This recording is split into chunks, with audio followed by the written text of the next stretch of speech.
কাপুরুষের সন্তান কাপুরুষ জাতির জন্য বোঝা হলে কেন?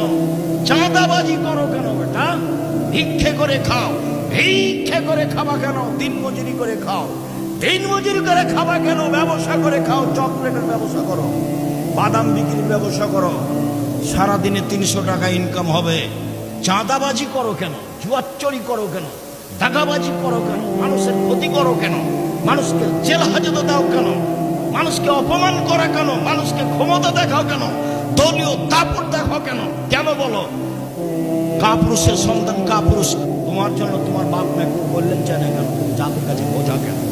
কে বলেছে তুমি ভালো? তোমার বাপ মা শুধু প্রশংসা করে যে আমার ছেলে গোল্ডেন পেয়েছে, আমার ছেলে অমুক, তোমার ছেলে, আমার ছেলে তমুক, আমার ছেলে বড় ডাক্তার। তুমি তো বড় ডাক্তার, এই কথা আমি বুঝলাম। ওই কোম্পানির ওষুধ লিখো তুমি, যে কোম্পানি তোমাকে টাকা দিয়েছে। আমি তো বলিনি তোমাকে বড় ডাক্তার, কোনোদিন আমি বলি। আমি তা বলবো কেন? তুমি বড় ইঞ্জিনিয়ার, তুমি চোর। ব্যতিক্রম নেই এ কথা আমি বলি না, ব্যতিক্রম ভিন্ন জিনিস।